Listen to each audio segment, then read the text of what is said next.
Hello, my name is Kyra Oliver, and welcome to the You podcast. You is for your own utopia, and that's why I'm here. I want to help you find you through a healthy lifestyle. Running, triathlon, and general fitness saved my life and gave me my joy back. And that can happen for you too. I am so excited about our guest today, Mark Turnipseed. I have a joke actually, Mark, and this is corny, and you probably heard it before. Um, I was telling somebody that I was interviewing you, and they said, "Oh, is he related to Johnny Appleseed?" Yes, I get that all the time. I bet you do. Well, I'm so glad you're here. So let me tell our audience a little bit about you. Mark is a fitness coach, mental health advocate, suicide survivor, a model, and LGBTQ addiction recovery advocate. Mark is the author of My Suicide Race, Winning Over the Trauma of Addiction, Recovery, and Coming Out. Mark, oh, there it is. Great book. I love your book. I listened to the whole thing while running. Yeah. So welcome. I'm just delighted to share your story. And I think most people that listen to my podcast know that, most of the people I interview, there's a relationship between something really difficult and techniques and ways that you dealt with that. So I'd love to just kind of delve in because your story started at a really young age. And I got to say, that was kind of hard for me to get my head around. Like, I know it was 6 years old, and I don't know, maybe you can just go ahead and start to tell us about that.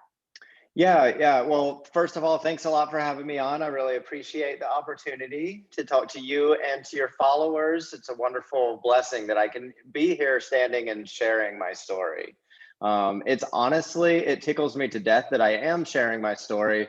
I never would have seen myself here even like 3 years ago. So I came most recently from Montana, and now I'm all the way down in Florida, like the complete other end of the United States. And before I started working my trauma, working my addictions, I was actually planning on moving to Alaska. And my God now has me on the complete other end of the United States. And that just goes to show you, like, you never really know where it's going to end up when you start chasing your health and wellness. When the world starts opening up to you, I mean, your wildest dreams really do come true. It's so cool. But yeah, my story, it started at, around 5 or 6 years old, really. And that's basically like the beginning of memory, the beginning of the foundation upon which our life is built. That's where we start developing our sense of identity and who we are. And mine got filled up with an identity that I was wrong, that I was dirty, and that ultimately led me to a identity of shame. I was ashamed of who I was. I was ashamed of who I was becoming. I was ashamed of everything that I did. It was no life to be living at all. And it all kind of stemmed from a traumatic episode, but at the same time, I think there was a little bit of the genetics. There was also some of the social culture surrounding me, that I actually see changing now. It's a big shift now. But when I'm not sure, I get this question a lot, like, do you think the trauma caused you to be gay, or do you think you were before? And I'm not one to say which way it goes, but I am one to say that it is what it is, right? And there's no changing it now. I have tried everything I can to change it. I have done conversions type therapy. I have done drugs to all extent to try to hide it. And I have put on masks my whole life to try to hide it, but the traumatic episode was a little bit of was some fairly actually innocent play between two kids. I mean, my cousin was much older than me, or quite a bit older than me, and he was kind of grooming me. But that episode for me, when I started pairing it with other things about my life that I liked, I got along with my mom better than my dad. I liked talking about her clothes and her jewelry.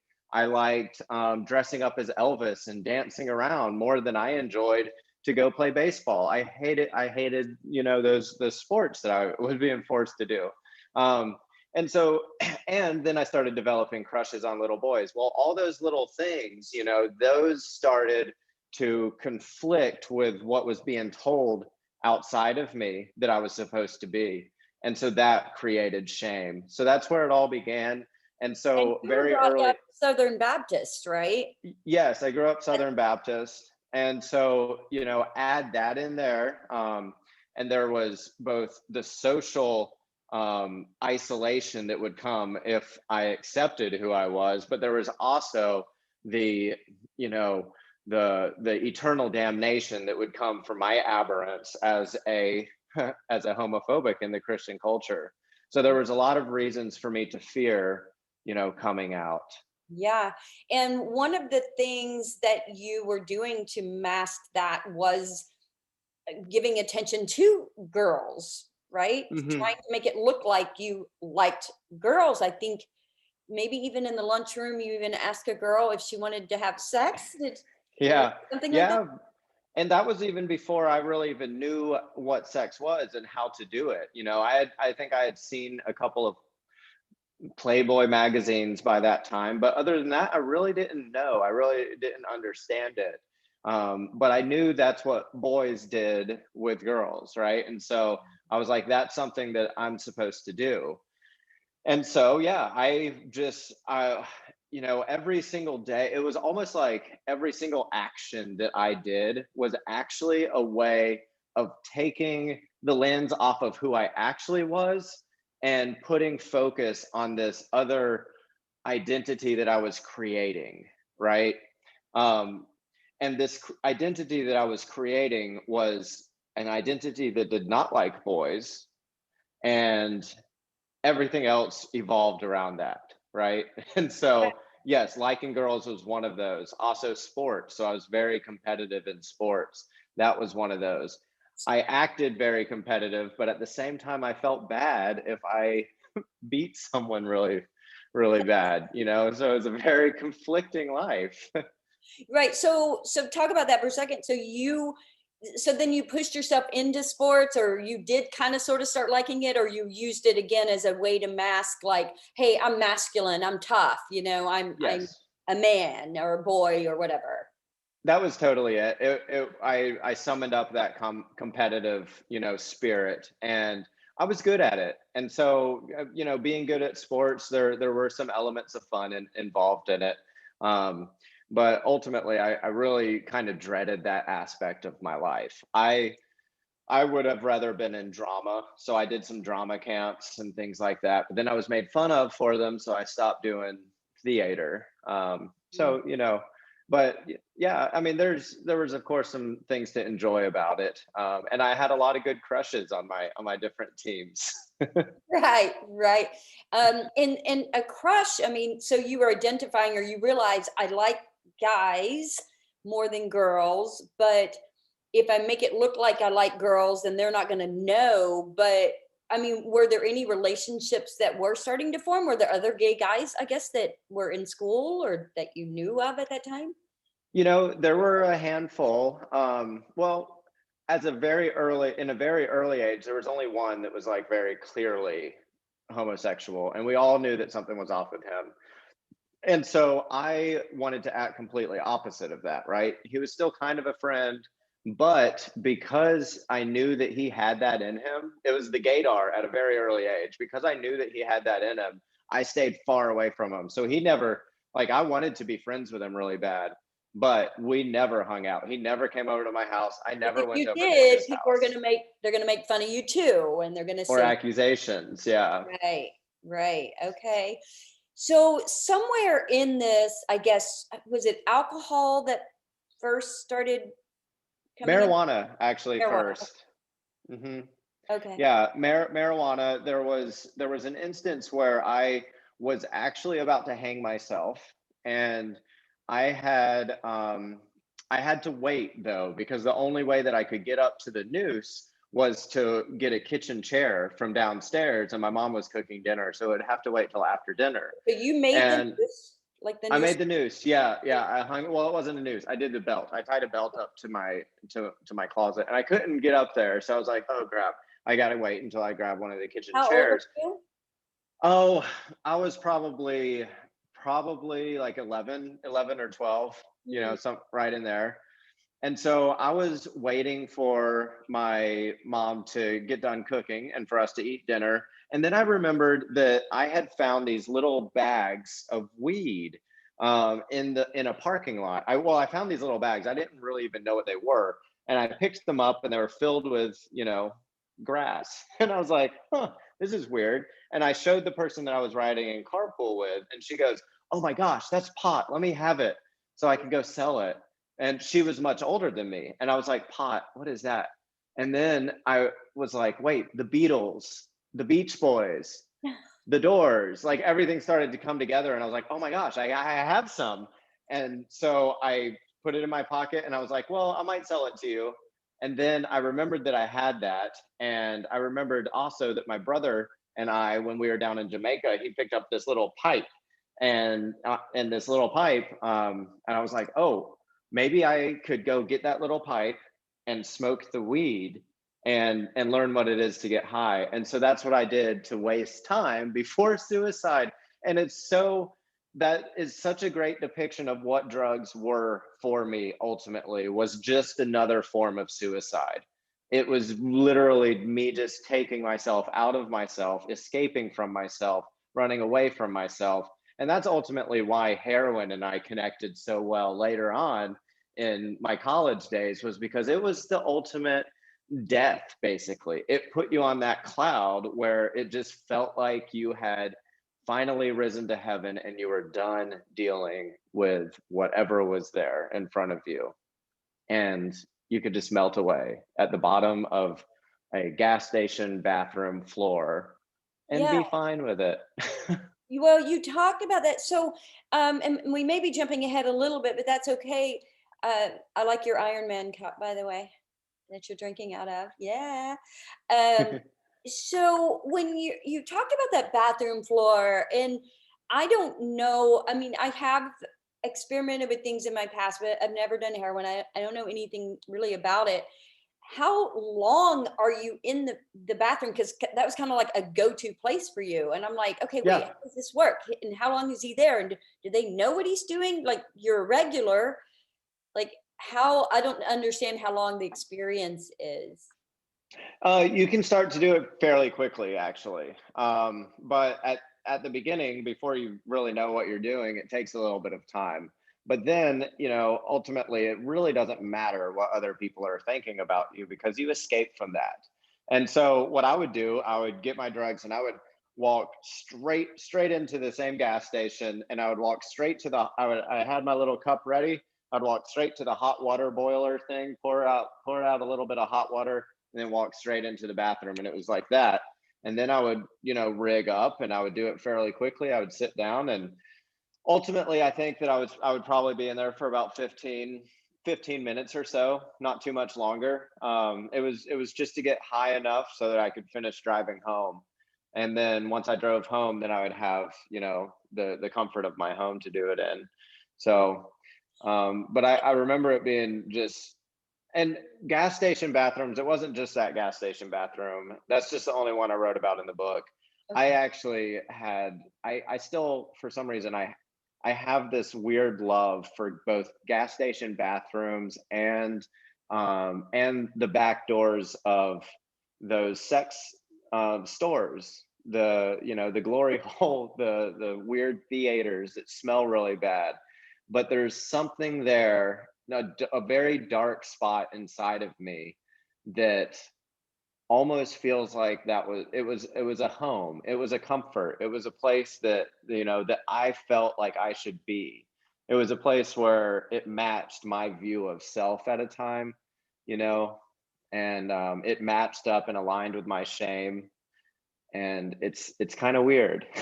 Yeah. Well, no. And so You're getting into the drugs and I guess alcohol is all of these things. So I'm trying to kind of maybe take us to, because you do have a couple of women that I think you were attracted to, but maybe more for comfort and Mhm. for the mask that they provided, perhaps a sense of safety. So can you lead us into how the drugs and the alcohol and everything's playing a role, but then you start to build some relationships as you're getting older with women? Sure. Yeah. I mean, a lot of that reminds me of like method acting that you hear about, what's his name, Johnny Depp does, or Heath Ledger from the Joker, where they're like, "Don't do method acting; it's very dangerous." Well, from a very early age, I lived my life as a method actor. So I told myself, I'm a straight man. I need to have a woman, and these like other desires, this other alternate me who's the real me can't come out. I've got to be the Joker, or I've got to be Captain Jack Sparrow, right? And so what I did is I kind of trained myself. I kind of trained myself to be very, very attracted to females. And it's not very hard to really see a woman and go, she is absolutely beautiful. She is an absolute beautiful creation. And I really admire that, And so, the leap is not too hard. And, I took that leap. Now, the curious thing that always happened in my relationships with women, and I talk about it in the book, is that after a period of time, and it seems like about the same amount of time each time, I couldn't hold on to it anymore. And I think that's because in relationships, we can only go so long until we actually really start melding as one with that person. We actually really start to become a unified couple. And I think that I was able to hold myself at arm's length, pretty well until about that 2 year point. And then, things would start to come too close. And then what I would use out of that fear of being too close, because once I got too close, they would know what's actually going on inside of me. So there I would pull back in the drugs and alcohol, and I would just grab a hold of those really tight, and that's all I became. That's And so my first relationship, my first marriage with a woman, it failed because drugs and alcohol got in the way. Well, let's fast forward to my second marriage, right? When I had been sober for a year, and then we get together, and I talk in the book how she just draws in super quick and she brings out the best in me. I freak out and I start the drugs and alcohol immediately, not giving it 2 years. And then I have these relapses that I don't understand. I don't understand any of these concepts that I'm talking about yet.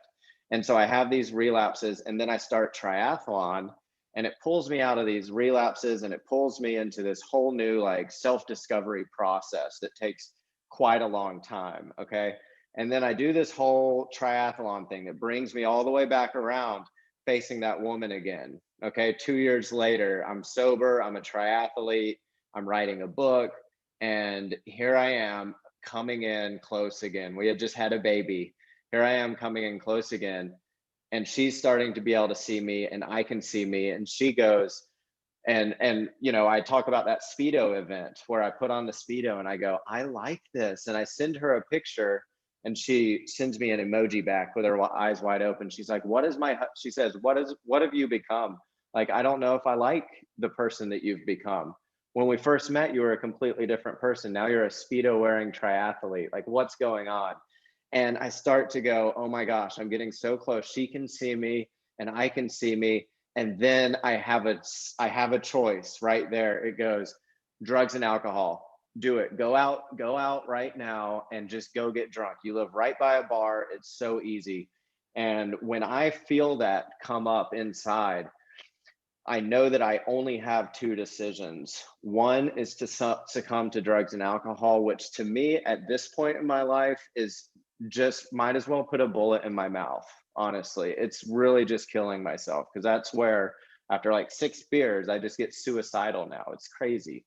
And so I was like, okay, so basically either die or come out, Mark? What are you going to do? And I was like, you know what? I'm not willing to give up my sobriety. So I'm going to come out. And that was ultimately it. I Yeah. just, I had Well, to do it.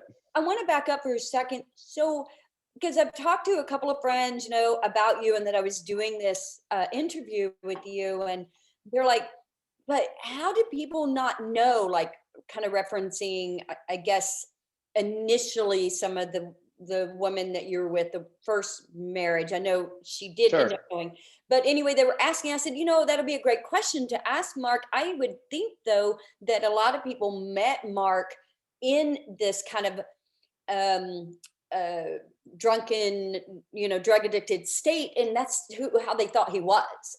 I mean, Yeah. no, is there truth to that, or how does that work? Yeah, totally. I mean, my hair was down to here.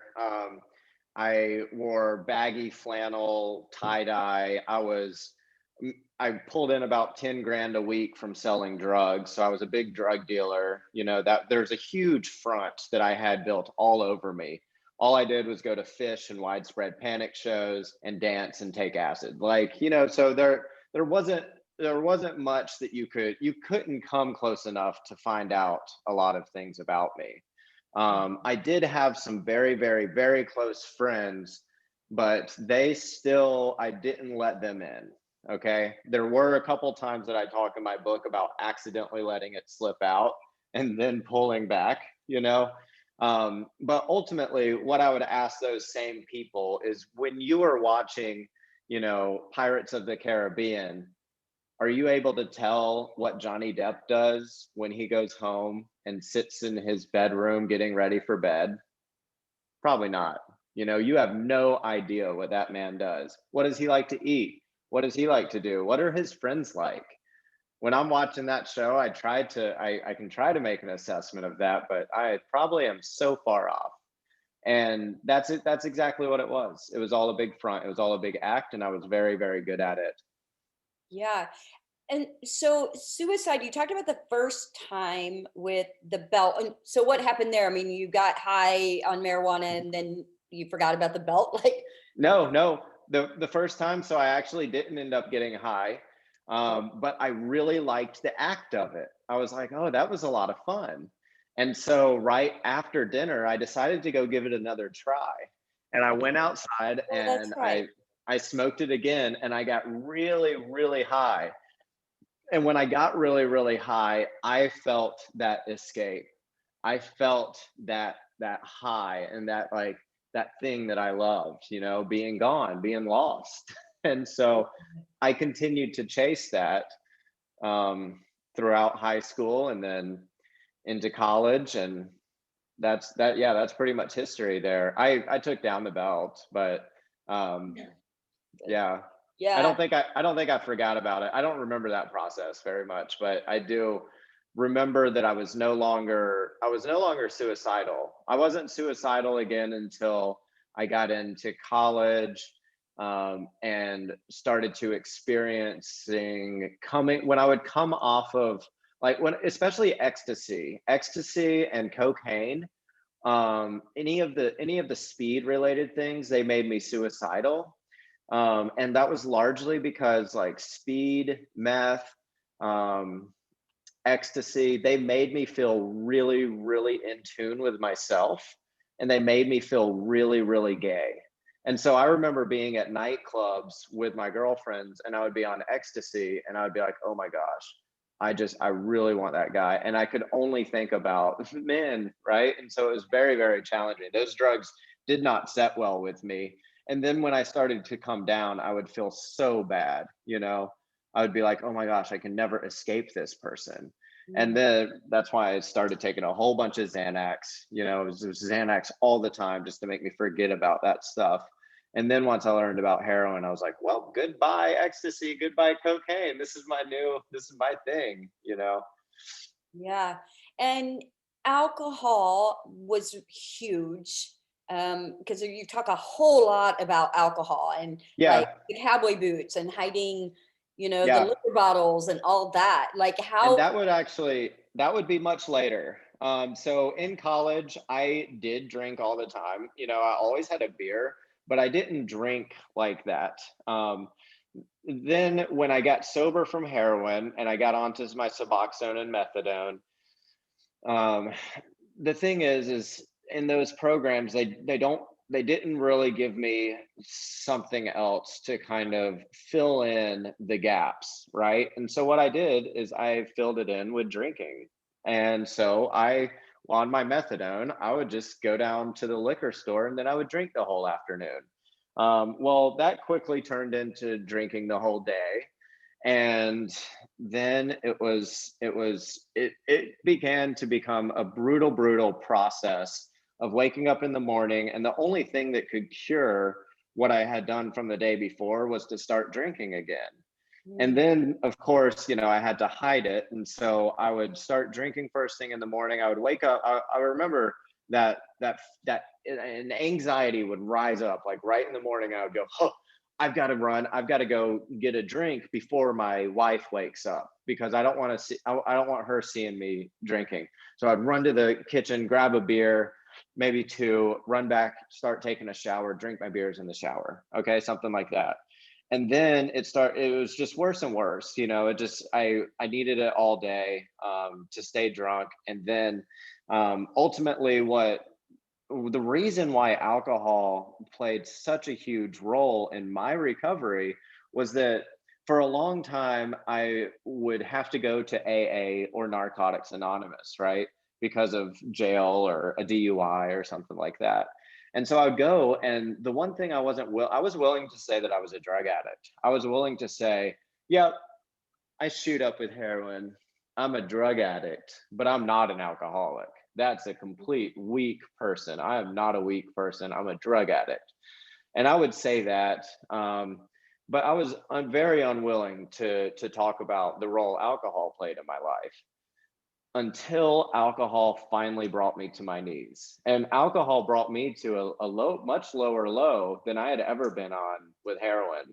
It brought me into this absolute hell. I locked myself in my house, shut all my shutters, played music really loud. All I did was drink moonshine, and just, Mm. I didn't even know what time of day it was. I mean, I did this for a couple of months. I would call the pizza delivery place, and well, I wouldn't call them because they have the little apps. So I didn't even have to talk to somebody. I would just get on the internet, order my pizza, and on the delivery notes, I would say, leave at my front door and I will have money out there. And I would leave money so I didn't have to see anybody. I mean, that's the low that I got with alcohol. And so for me, what alcohol represents was me finally kind of recognizing, and that full, absolute, radical acceptance of who I was. It was the first time where when I remember when I go, I'm Mark and I'm an alcoholic, and saying that, I mean, it still sends chills down my spine because that was me ultimately admitting my greatest weakness was like, I couldn't beat the one thing that I said that I had control over. Um, I had no problem saying it with other things, but I had no control over that. And then ultimately saying that after a couple of years, you know, led me to when it came time to say, hey, I'm Mark and I'm a homosexual. It made it very easy. It made it, you know, these other forms of acceptance were a breeze compared to me saying that I was an alcoholic. Right. Um, Wow. uh, That's heavy. And I'm so sorry for all that you've gone through with that. And I'm again just so grateful that you're sharing all of this. It's interesting too when you would talk about this story and how you would be out driving, and I couldn't help but go, oh my gosh, like what does somebody build up such a tolerance that they're able to drive? But then you just mentioned there were some DUIs and some things, I guess, in the yeah. mix. So Yeah, I've um, had four DUIs, and I was a very good functional alcoholic. mhm, yeah. Yeah, Your family, you talk a little bit about your family here and there in the book, and I think there was one time, please correct me if I'm wrong, when your mom knew that you were homosexual and she said something but said she wasn't going to tell your dad, or there was just something? Yeah. Yeah, tell us about that story. Yeah, and that's actually a fairly long story because it ties in with the first boy who I related with because I was in youth treatment, and every youth there was there for some problematic behavior. And he came in, and when you first got to the program, you had to tell people why you were there. He came in and said, "I'm here because I'm gay." And we all look around each other and we're just like, "Oh my gosh." And I kind of smile inside and go, "Oh goodness, like I can't believe that that kid just did, like, that was unknown to me. That was Mhm. unknown. A boy coming out to a whole group of people, like that just, that didn't happen where I was from." And so seeing that happen, I was like, "Huh, I wonder if I can do that too." That was the very first little spark that came to me. And so when it came around to my turn, I was like, and I kind of like boys too. But then that led into a vicious cycle of the rehab program trying to get rid of that for us. And so that was my problem, right? So what do you So mean that they're was, trying and to that get was rid they're trying to get rid of, I don't understand. Get rid of that for get you. rid of the gay. Get rid Get of rid the of the gay? gay Okay. because that was our problem. That was ultimately why we were there, Oh, right? that's, yeah, okay, I get it. Like, hold on. Yeah, that doesn't even make sense, but that's what they were trying to do. Yes, yes. So yeah, they were trying to get rid of the gay. They were trying to get rid of all immorality, right? And gay was the ultimate immorality. And so yeah, it was a very Christian based program. And so, I talk about the exorcism that I went through where priests pinned me on the bed and said, "You can't get up until you cry out for Jesus." And so, there were all these things that kind of added up and that were very difficult to go through at that program, but it brought me and that other boy really close, right? And so we had a very, very special bond, and we developed a deep brotherhood. I mean, it was more than being in love, it was a brotherhood. And then I graduated from the program and had to go home. And then he graduated from the program shortly thereafter and came home, or went over to his home in Seattle. I was home in Georgia. And I got a phone call one day, and he said, "Mark, it's me, it's Ryan. I'm like just an hour or two away from you." And I said, "What?" He said, "I've hitchhiked all the way across the United States to come see you." And I Wow. go, "Oh my God, you got to be kidding me." And at this point, I was back on all sorts of drugs. That's all I was doing was just ecstasy, hallucinogens. I mean, it was a really, really messy time because I wasn't really working. I was a lifeguard. I didn't have hardly any responsibilities. I mean, a lifeguard has big responsibilities, but whatever, Right. that's besides the point. So yes, he came down and we made love, and my mom walked in on us.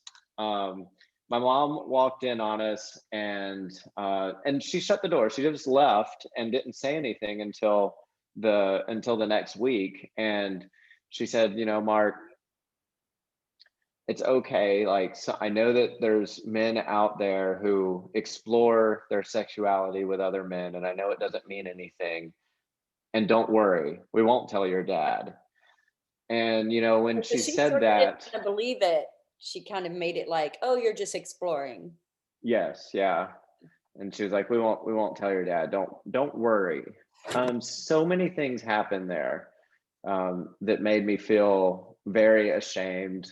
Um, Kind of brought that back up, and I care about what my father thinks. Like, ultimately in life, that is one of my greatest goals, is to please my father. I think that's why that Christianity uses God and says he's a father, not that he's some omnipresent thing. The Bible never talks about the omnipresence of God. It talks about God being a father so that we please him, because we are able to comprehend that. We aren't really able to comprehend an omnipresent universal being, but we are able to comprehend like I want to please my father. I want to wake up today and I want my father to say, I'm proud of you, you know? And that's, so when that happened to me, I realized there was some like disconnect that happened because I was actually working also. I had been recently as a youth intern at a youth Christian school or a Christian camp, and I was going off to a Christian Bible college, and there was just a disconnect that happened at that point that was very interesting. Where I gave up, like hopelessness came, and I went, I cannot ever please my father. I cannot ever please my heavenly father. I cannot ever please my earthly father. And Right. I am just going to completely become this drug and alcohol thing, right? Well, Ryan still had this other ulterior motive, and so he was still trying to help me to come out. And he was like, "Let's keep on talking. I'm going to go back to Seattle. Let's keep on talking. Let's keep trying to come out." And I was like, "Okay, fine." And while he's out in Seattle, then he mails me back some drugs and says, "Let's take these. We'll be high together." And I end up not taking them. He takes them and ends up in a Take them in coma. from two different places. So he's in Yeah, one, yeah, you're going to take yeah, it at the same time, supposedly, and then he yep, ends up in a coma. yeah. And it was some psychedelic drug that was a mix of MAOI inhibitors and some other type of stuff. I have no idea what it was, but I didn't take the concoction. He did, and he ended up in a coma. And then 2 weeks later, he died. And when he passed away, since I had just had that great disconnect, where I was just like, oh, F it. Like, I'm not going I'm not going to ever please anybody. That's kind of where I went. And so at that point, I was a freshman in college. I started just surrounding myself with drugs. So my whole layer, like anything that anybody knew about me was just drugs. That's the only reason why people called me, basically, was to get drugs, was to find a connection to get this or that. My whole life, that's all it was at that point. Mm. I'm so sorry, and I'm so sorry about Ryan. I know Yeah. it's difficult. Um, I want to go back to now because I do want to talk about the family again, but not yet because there was a really emotional time in the book that you talked about where I actually cried, but we'll talk about that in a minute. I do want to go back to the fact that you did get married twice. You do have two sons, and kind of how that, I guess, I think now there's a whole lot of support going on, which is pretty cool. But can you just talk a little bit about that and your sons and your relationships there? Yeah, yeah. So the first marriage came when I was in active heroin addiction, and it ended basically because I couldn't get out of my addictions, and so I had become kind of violent, not physically, but there were violent episodes where I was just unaware of who I was and what I was doing. And then the second marriage, and what we had a baby, and the baby caused me like a lot of frustration over my addictions because I wanted to be a father to him, but I couldn't get over my addictions, and so there was a lot of shame involved in that, and I had a lot of guilt and shame because I wasn't able to be the father and that I wanted to be, and that led to just more and more drinking, right? More and more drugging. That's when I got the cowboy boots, started putting liquor bottles in my cowboy boots, and drinking just all the time. And then when they left and they moved to Wyoming, like 15 hours away from where I was, I got into a very, very dark spiral of uselessness and worthlessness. And basically, all I was doing was skiing and drinking and taking a lot of Xanax. That's all I was doing. And then I ended up getting a real big kick in the face, and literally while skiing, I ended up with a very serious concussion that led me to that time where I was drinking with all my windows closed, trying to drink myself into disability. Well, it didn't really work, and I ended up getting sober. And then through the process of getting sober, I guess I started to kind of look attractive again. You know, I started to get my shit together, basically. And a woman came up in my life, and she was a beautiful, caring, loving, like very independent and strong and driven. She had just built a tiny house in the woods. So like she had a lot of things that I admired. And I go, I want whatever she has. Now, that didn't necessarily mean that I wanted her sexually. I actually, at the time when I first met her, I wasn't really even sexually attracted. I just wanted whatever she had, you know, which ultimately what Jess has is a authenticity to her. You know, when you first meet that woman, you know exactly what you're getting yourself into. And it's just this very beautiful soul. And, you know, so it's very easy to fall in love with that. And so we became friends very, very quickly. And then the next thing we knew, that friendship turned sexual. And the next thing we knew, we were pregnant and married. And so, you know, right after that marriage, then I had that series of 3 relapses that really brought me to my knees and that ultimately led me into triathlon. And so fast forward, and then I come out of the closet. Well, throughout this process of triathlon, I also learned about acceptance, and I learned about letting it go. And so with my other ex-wife, I let a lot of things go, and I go, you know what? Let's just try to be the best people that we can to my other son. And we do. And me and Jess end up getting very, very close to my son, who had been estranged for about 2 years, and my ex-wife. And so in that process, they start to grow this bond together, because me and my other ex-wife, we don't communicate. And so Jess is kind of the medium, and they develop this like this you know, parenting type thing, and then I'm part of it, you know. And then I come out of the closet, and we have this thing, this beautiful thing going, but they're like, how does this work? So they end up moving in together and moving me out. And then that's how that all started. And now that they've been living together for basically a year now, about a year now that they've been living together, they love it. Like they are co-raising, co-parenting. I mean, you walk into that house and it doesn't feel like 2 different mothers, you know. It feels like a normal American family home with 2 women. You know, it's a very, very beautiful thing right now. And they are the ultimate caregivers. They are so wonderful with the boys. Yeah. And yeah, it's just been a beautiful thing to witness, and just to go, God, here's these relationships. Like, you do it. I can't like, that was way beyond my wildest dreams for something like that to happen. And that all came from me just accepting what it was, and letting the universe and letting good take its role, right? Yeah.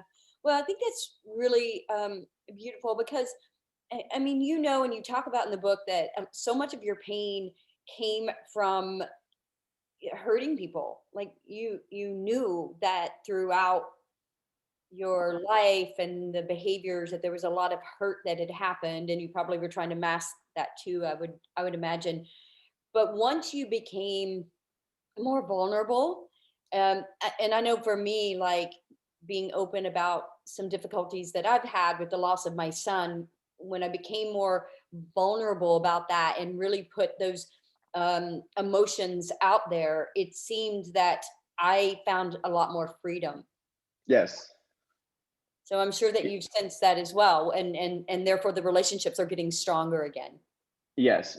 There's something about there's power in vulnerability.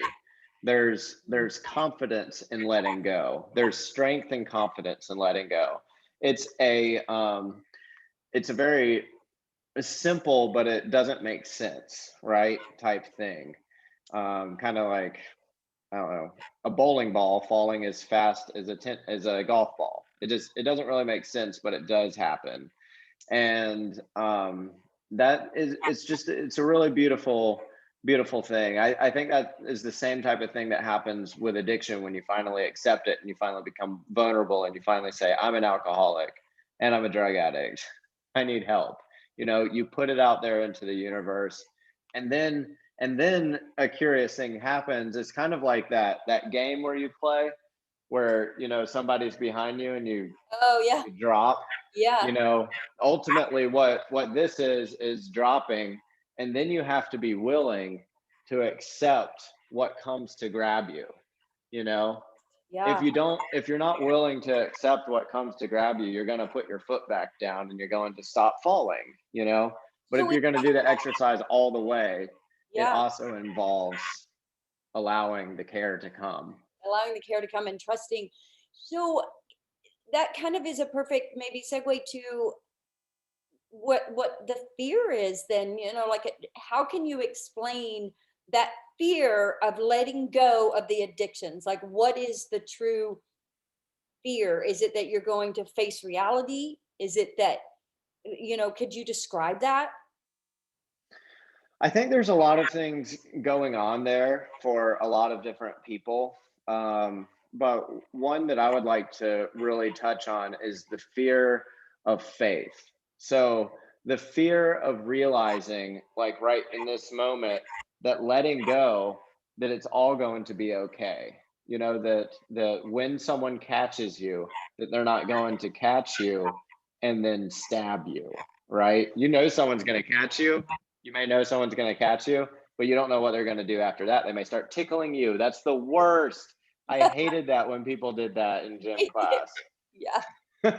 So you have to realize, like, you have to have faith in the falling process is one thing. The jumping off, the letting go is one thing. And honestly, Kyra, that's kind of the easy part, but it's the letting go and subjecting yourself to the faith aspect that's the hard part. And I think a lot of people in addiction and recovery, they're willing to go, okay, I let it go, I'm done with it, I'm going to stay sober, and they stay sober for a period of time. And you hear people always like, but I'm holding on to the steering wheel and I'm trying to, you know, just manage it all myself, and I've got white knuckles, I'm white knuckling it is what they call it. And you're trying as hard as you can, but what they don't realize is that they never let go, they never let the care actually come because they don't believe that it's going to happen. Mhm. Well, ultimately what it came down for me is that triathlon helped me to begin to understand that by letting it go, by trusting other people, I trusted my coach, right? Because he had done it before and he had led a lot of other people through triathlon. So I go, okay, I'm going to trust his training plan. And I did. And look, I crossed the finish line. Woohoo! I was like super excited about it. And at the same time, though, I was doing the same type of thing with recovery. And I was like, oh my gosh, I'm trusting these plans and these ideas, these things that have worked for other people. And now they're working for me. I can I can just let go. Like I don't have to worry now about all this other stuff that I was saying. All I got to do is follow this plan. All I got to do is follow these steps, and then the rest of this stuff falls together. You Yeah. know, so that's all I did was just one foot in front of the next. I writ out a schedule, and I was like, following my schedule. I did it for triathlon. I did it for sobriety. I did it for my finances. My fear of finances, like when I applied a plan, they disappeared. You know, like everything just started, like all these fears started disappearing Love once that. I got connected with other people and started trusting that, well, it worked for other people, so therefore it can work for me. I think that's ultimately the fear of going like this, is that you look down this line, right? You look down this line of like 10 different kids and we're all dropping, right? We're all supposed to drop. Well, I look next to me and I go, Johnny is really liked by Catherine. So Catherine's obviously going to pick him. And then I look over to the right of me and I'm standing next to Daryl, who's best friends with Jacob. well, Jacob's surely going to grab him. And then I look behind me and I've got like Clarice who hates me. She hates me. And I'm just like, there's no way she's going to grab me. There's no way. And I go, I'm different from every other person in this line because I'm not paired with somebody who likes me. And that's the problem. That's the ultimate fear is I don't believe what has been working for all these people is also going to work for me. And until we make that link, there's basically no hope, you know. Right. There's Yeah. So there's no hope in letting go. feelings of unworthiness and again the shame and then like guilt, I think that that's probably a big thing that you have. I don't really know where you are with that, but I think all of us, for anything that we've done in our past or whatever, we feel guilty for that. And a lot of people tend to hold on to that for a really long time. And it's like, hey, I'm not that person now. I am this person now. And Yeah. releasing that. I mean, how do you handle that? So I actually love guilt. I think guilt is a very healthy feeling. I think guilt and fears, anger is even a very healthy feeling. Now, it's when we become those feelings that they become unhealthy. So when we become our guilt, we end up with shame, right? When we become angry, we end up a mad person, right? We become that. And that's where things go wrong. We can't control our feelings. Feelings come and go like the weather. They come with the weather. I have a rainy day out there, and yesterday was all bright and sunny, and I have a rainy Monday, and I'm just like, this sucks. It's my Yeah. feelings, and it's gonna change tomorrow. It's Florida. It's gonna start being sunny. So guilt is simply a feeling. Feelings of guilt are nothing to be scared of. They're nothing to be ashamed of. Mhm. Rather, they're something to kind of use to help, like, why do I feel guilty about this? I like to think about shopping cart examples. Okay. So grab my shopping cart, take it back to my car, I'm unloading, and then I go, oh my gosh, I got to take my shopping cart all the way down there. And then I start taking it down there and I'm like, oh, there's some over here. I'm just gonna put it up there. And then I put it up there, right? And then I start driving away and I look at this little old man who's working with 18 different shopping carts and trying to collect the ones that are like in between cars and like wrangled up and I'm just like, oh my God, I just added a little bit of stress and I feel a little tinge of guilt. And I go, huh. And that guilt, that feeling is something that can help me model my future behavior, I right? So love the next time that I'm at the shopping cart and I go, am I going to go all the way? I reflect on that little feeling of guilt and go, no, I'm going to take it all the way today. And then I take it all the way. And what ends up happening is I start driving it away and I see that little old man and I go, I contributed to the solution of this. I love am a solver. I'm a contributor to the good of the world. I'm not a contributor to the bad. And there I detach from my guilt. My guilt doesn't turn into shame. I talk about the shame librarian in my book. Do you Mhm. remember that part where all of my guilty things that I did, that librarian would take it and put it into my identity and call me dirty, call me a liar, call me a thief. That is who I am. Well, now I realize I don't have to do that because I am allowed now. I am allowed to listen to my feelings and I'm allowed to use them. I'm allowed to feel angry and go, how is this going to guide my behavior? I'm allowed to feel guilt and not let it cause me to just drink it away and put the guilt into my shame because that's who I am. Right, right. So ultimately, these things become tools for us. And as a motivational speaker, I try to encourage people to have awareness of these things. Like it's not sweep it under the rug. I do think I did that for a while in my life. And then I learned Hmm. how to, because it was kind of like a step process for me. I had to initially, when I was having all these heavy negative thoughts, when I was super depressed, I initially had to, I recognized them and I had to very quickly get them out of my life. I'm not going to say that was the right way, but it then led me to what you're talking about, where I would have thoughts and I would then have awareness of those thoughts, be okay with it. I might understand why, I might not understand why. And then at some point go, okay, I'm kind of done thinking about that right now, you know, and I would then allow it to, I talk about putting it in a bubble and blowing it away. You know, it's like, it's good, it's there, but it's away. And I would feel this sense of like, relief when I would do Yes, that. So it became a tool to help me manage those thoughts so that they didn't consume me all day long and steal my, totally. you know? Totally. And what we're talking about there is a very crucial link that listeners need to understand too, is that guilt is going to come. And when it does, that bubble that we're blowing away, that's called self-compassion. That's called being compassionate to yourself. That's Yeah, called saying, it's okay to feel this way. It's right. okay to not be perfect. I'm a person. Mhm, And well, you know, the definition of compassion is feeling the pain of another. mhm, So allowing yourself to feel the pain of yourself mhm. is a very, and understand that it's okay is a very, very important thing. Yeah, And ultimately, what compassion does, you think about like a compassionate person, we'll just think about Mother Teresa. What compassion does is it helps you take action. It helps you take action to eliminate whatever's causing that sort of pain. right. And so if we're self-compassionate to ourselves, then we're able to deal with that guilt. We're able to deal with the actions that are causing that guilt, Mhm. you know. But until that link is made, then I think you're kind of stuck in that vicious cycle. Right, right. It's hard. And again, that's what the message is, that everybody has these tools available to them. You just have to start to practice. And Hmm. now I don't really have to use the bubble anymore, because I that was kind of a visual that I had and I could truly see it. But now I just kind of am able to work with things very naturally, but it took a lot of practice, and I'm super Yes, grateful for that. I don't know if you're familiar with Brene Brown.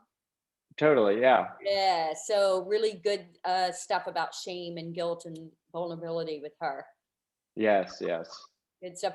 Okay, so there was a point in the book, and there's so many things we could talk for a very long time, but um, and I'm just so grateful for everything and what you're doing, and that you're sharing with everybody how loved they are, and of course, you know, we love you, Mark. But in the book, there was a moment in particular. I mean, I got tears in my eyes quite a few times because I just, write it in a way that I could feel your pain. And for those of you that like to read, go for it. For those of you that like Audible, Mark is actually reading the book to you, or is sharing. It's your voice, and that I love. I really prefer books like that. And I listened to the Audible, and I really felt like I connected to you a lot. But there was one moment in particular that kind of hit home for me, and that was when, and you might have to help me tell the story, but it was when I think you you were in this place and you were like, okay, either I come fully out, or it's back to the suicide, like, and it will, and I will go through with it, that like it's gonna happen this time. And so you're, I think you were at the dinner table with your family or something, and there was a really emotional moment there. Did I get that right? N- No, no. So the decision was made, right? The decision in my head was made that, okay, I'm ready to do this. But the moment of me actually doing it didn't come the way that I thought it would, which is very unfortunate. I wish that it had, but there was some other magic that happened. And so I think the what ended up happening, just complete disclosure, and I talk about it in the book, is that I actually ended up in a extramarital experience with another man. And after I got done with this other man, it was the very, very first time in my life that I left a situation and I did not feel that pang of guilt. I did not feel a pang of shame. I did not feel I go, Mark, this is who you are. It's okay. It's okay. You're going to be okay. And it was in that moment where I go, it's going to be okay. And that night, actually, my wife saw a text message that led her to believe that I was having an affair with another woman. And she looked at it and said, are you seeing another girl? And I go, no, I had sex with another man. And then I said, and it's because I'm gay. And so that was the situation. That's how it happened. And it was a very challenging next couple of months because, she didn't really believe that I was gay.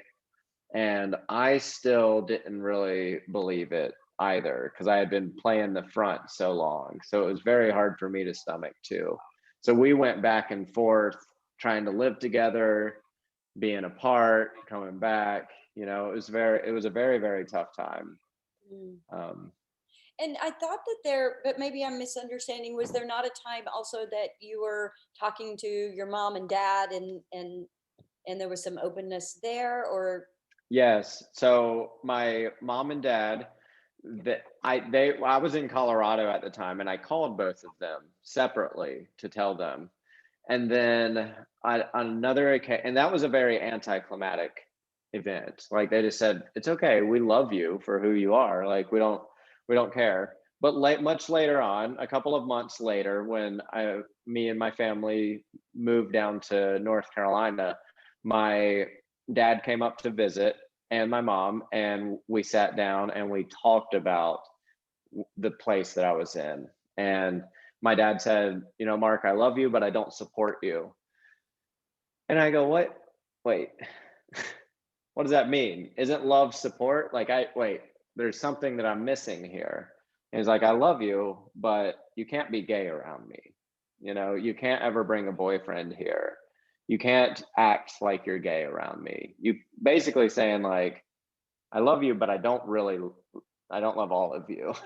And so what I noticed in myself when he said that, though, was that I agreed with him. I go, "I love me too, but I hate this part of me." I was like, "I don't want to be this way, Dad. I don't." And I kind of freaked out. I didn't freak out though in the sense of getting angry at him. I had learned to use this as more of like a vehicle to help come together with other people. I go, "Dad, I'm scared. I'm scared," because that's ultimately generally what anger is like, I'm scared. I was just in traffic trying to head here to this podcast and I got angry. And it was really because I was actually not angry at that person. I was scared because I wasn't going to make my podcast. I mean, anger can generally always go down to fear. And I realized I am just absolutely scared because I don't know how to be this guy. I don't know who this guy is. And I go, "Mom, Dad, if I've ever needed y'all in my life, I need you right now to help." Like, let's explore what this means. What does it mean to be gay? And we both just sat down and we started talking about it. And I was like, "Let's watch this movie that Ryan's parents, this documentary that they had made." They didn't make it. They were just a character in this documentary about evangelical Christians and how they pigeonhole homosexuals and send them to conversion camps and stuff like that. And so we watched that together to kind of understand what gay meant in the Christian world. And when we watched it, all of our eyes were kind of opened. And it was like the movies "For They Know Not What They Do." And it's not the homosexuals are bad, for they know not what they do. It's us as the Christian church are bad, for we know not what we do to these. We have no idea the pain that we're causing these trans kids, these homosexuals, these bisexuals. We are literally causing them to be drug addicts, causing them to be suicidal, causing them mental health problems that lead them to wanting to kill other people. We are causing this because of our fear, over not knowing what it means to be gay and Christian. Yeah. Because we fear that they are going to come in and take something from us. And then ultimately what it shows is that, oh wait, they're not going to destroy the Christian faith. The homosexuals aren't here to take everything away. Right. They aren't here to cause Armageddon. It's not a sign at all.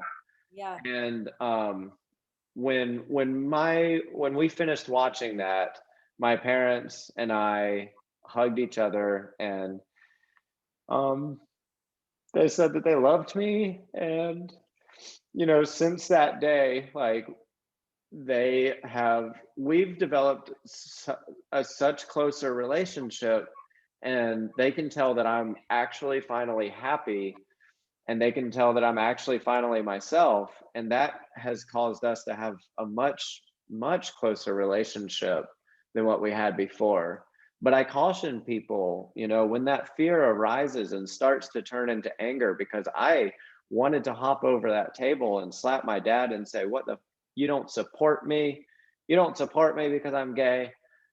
Don't run on that. Search that fear. Search that anger. Why are you so scared? Why is this person scared of you? Like, use these differences as a source of inquiry. Use it to spur curiosity, Yeah. you know.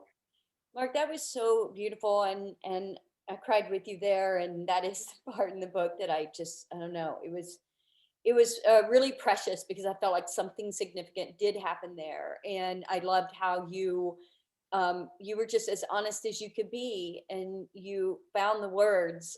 And I think this is probably a good segue to, as we're getting close to wrapping up, how does God play a role in your life? Because we talked earlier, and I expressed that my nephew is gay, and I think that he has struggled with this, and I don't really even know how to respond to him, to be honest.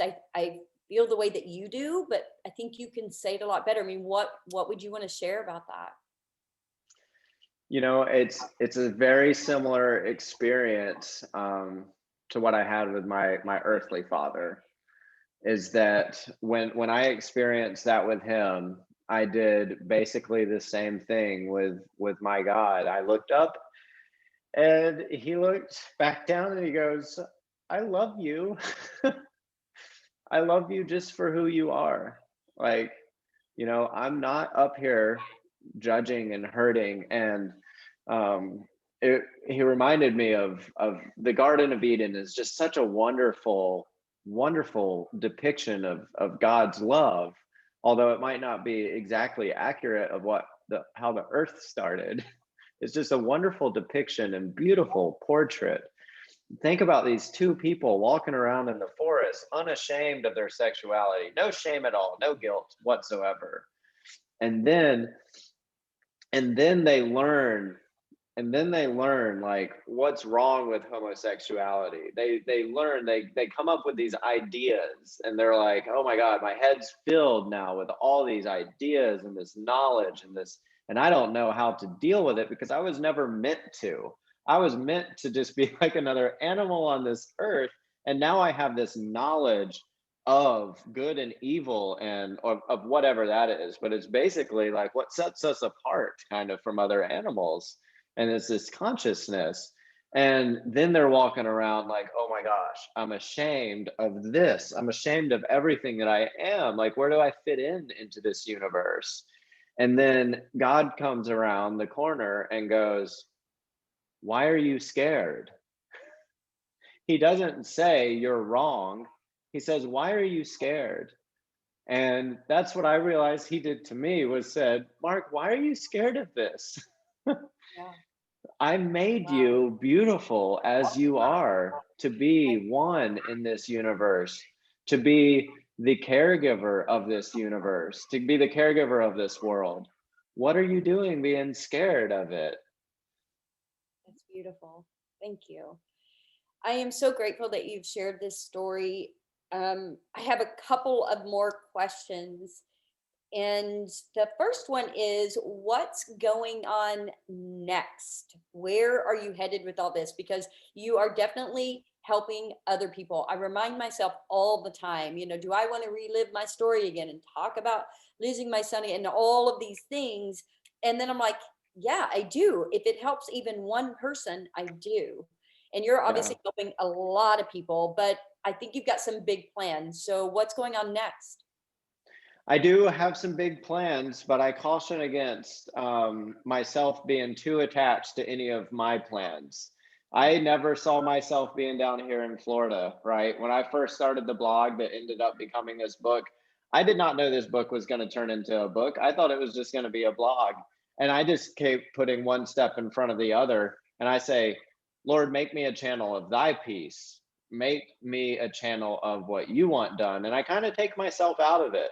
So right now, what I'm doing is I am creating another, maybe potentially a book. That's my goal. We'll see what it turns into. But I started a blog and it's called My Best Gay Self. And that doesn't mean the book is going to be titled My Best Gay Self. Actually, this book was initially titled Trials to Triathlon. It was a blog called Trials to Triathlon, and now it's my suicide race. So I have no idea, but all I know is I'm going to continue writing. And what I am writing about is being my best self, holding on to my moral values and still being, openly gay, still accepting myself for the human condition that I am, while also living an upright life that's filled with health and wellness and fitness. And so that's the next kind of content of my book. I actually have it all outlined right there, so Wow. I can start writing, and I'm so very excited about that.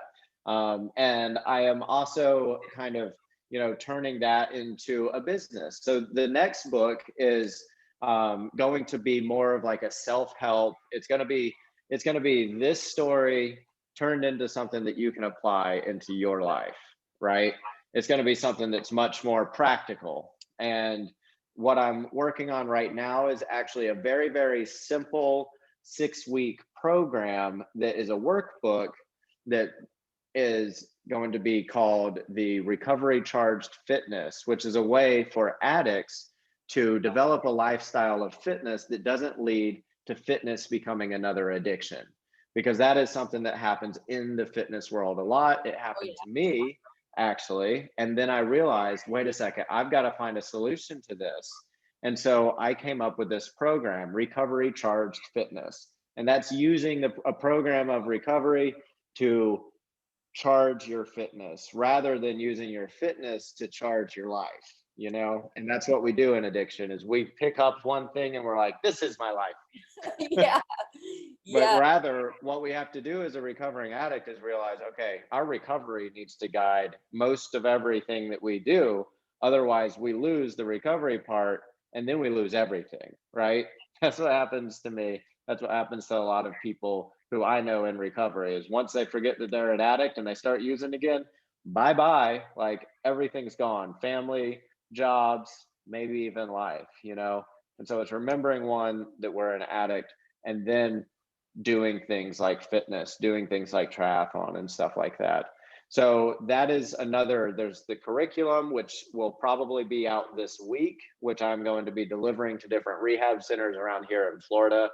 And there is the second book, which is going to be, kind of accepting and living that best self.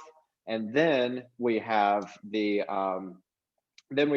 integrity endurance program, which is a connection tool, which is a network of personal trainers out there in the world who are willing to help addicts, willing to be a resource to addicts in recovery.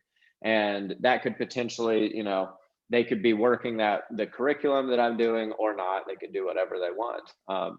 And then besides that, I'm also doing the modeling stuff and the public speaking stuff, and just everything is kind of in that same category of let's help people be their best self through really adopting health and wellness and making that their life. Absolutely. It is. It still saves my life. Hashtag exercise saved my life too. I started some time ago. It's so good. And I too jumped into it really deep and even most recently. So I do ultras. I'm an ultra runner. I'm a Woo. triathlete as well, but I'm an ultra runner. And I recently did my first 100K. But yeah, right. That's a whole nother level.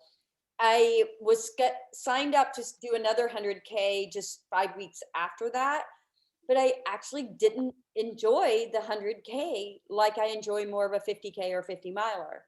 And so I changed my distance and I had so much more fun. So I was really proud of myself for doing that, because you can kind of get sucked into it, and oh, I Totally. more and I got to do more, and now 100 miler. And I'm not saying anything's wrong with that, but for me, I'm not exactly. I may do a 100K or 100 miler at some point. I don't know, but right now I'm Yeah. like trying to find that space of what do I enjoy doing that doesn't prevent me from having other relationships and doing other things in my life, and takes care of my body too and my mind and all of that. Yeah. Yeah. I've actually kind of like low key decided that I'm not really doing Ironman anymore. I may do some more halves, but there's nothing inside me that says, Mark, you have to do a full now, Right, or you're or not, yeah, I know, or you're not good enough, but like you have to do it full. yeah, yeah, exactly. But there is something inside of me that goes, but I just love that race day. So I'll probably continue to do Olympic distance because I just love that. It's a sweet spot that hurts so bad. You get Yeah. done and you're Yeah, so hungry. Like all the good things are there and you're yeah. so sore. But it doesn't take my life away outside of it for like 4 months. A lot of what people don't realize for competitive athletes, I don't know if this is everyone, but I'm competitive myself. The shorter the distance, the faster you go. And Yeah, people don't realize that it takes a ton of work. Like there are athletes out there, and well, obviously the 100 meter or 400 meter or the 5K is like their distance, but they're yeah, still putting in a ton of time to train for that. And they're trying to be the best at it, and therefore it is hard. Like yeah. that's some hard work. Just this different muscle fibers. Yeah, exactly. Yeah, fast twitch, slow twitch. Okay, one more question. Well, and so two more. In terms of people reaching out to you, I'm going to have all of your, links in the show notes. But do you have how should people connect with you on your Instagram? Like, what do you think is what's best? Yeah, anyways, best, mark@markaturnipseed.com is my email. And then from Twitter to Facebook to Instagram, everything is at Mark A Turnipseed. So it's all fairly uniform. And the Instagram is probably the one that I'm most active on and that I, take most care of. So, that's a pretty easy way to get in touch with me, Okay, good. but any of them work.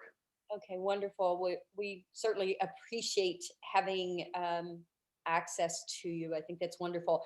My last question: what are three things that if you could only tell someone three things that they maybe should be mindful of or should do, or just whatever your kind of recommendations are as far as life and what you've experienced, what are three things people should know from you?